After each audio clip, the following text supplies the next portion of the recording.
Now, before we get started, I actually have a quick question for all of you joining us today. By a show of hands, how many of you have rescued or adopted a pet before? Maybe a cat or a dog? Let's see those hands, nice and high. Awesome, thanks everybody. Now, sea lions, this question is for you. Could you raise a flipper if you are a rescue? That's right. All of the California sea lions who call the New England Aquarium home are rescues from the coast of California. At a young age, they were stranded and deemed non-releasable by the federal government because they could not hunt and survive on their own. But as you can see, they are certainly thriving here in their forever homes and serve as wonderful ambassadors to their wild counterparts. Our California sea lions help to inspire hundreds of thousands of guests every year, just like yourselves, to protect both wild sea lions and all marine life. So to go through some introductions, on the far left-hand side of the habitat, we have Sierra, showing off just how strong she is with her trainer.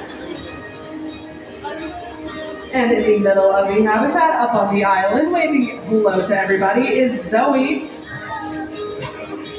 And last but certainly not least, the big guy on the right-hand side of the habitat, showing off how flexible he is Farley.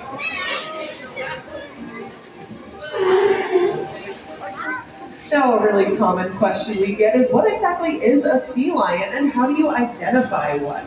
Well, when you're looking at a California sea lion, there are three big characteristics that you can look for. The first is that California sea lions have strong and powerful front flippers that they use to push themselves through the water to swim.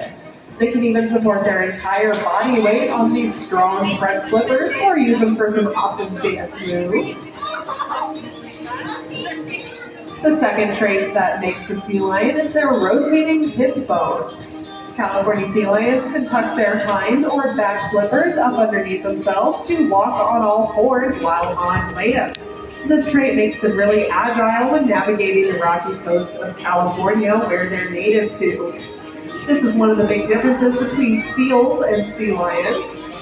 Harbor seals, like the ones we have on the front plaza, they do not have that rotating hip bone, so when they move on land, they kind of inchworm and jump along the land. The motion called the lumping. You can see Farley showing up his best impression of a harbor seal.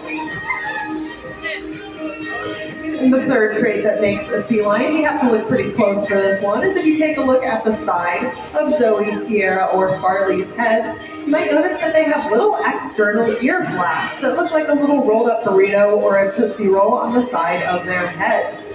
These are called pinnae and put them in the family of ear seals. Now here at New England Aquarium, it's our job as trainers to build a really strong, trusting, and fun relationship with each of these animals so that we can help better take care of them. We do this by spending quality time with each of our sea lions and really getting to know them as individuals and finding out their unique preferences and things that they find reinforcing. So this can be anything from scratches and tactiles from their trainers. Sierra in particular, right up front here, she really likes having her whiskers rubbed by her trainer. One of Zoe's favorite things to play with is a water sprayer. She likes the feeling of a hose or a water sprayer being sprayed in her mouth and on her teeth and gums.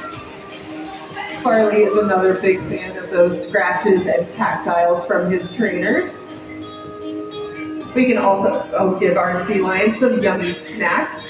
So they get Jell-O, which is sugar-free and flavorless gelatin.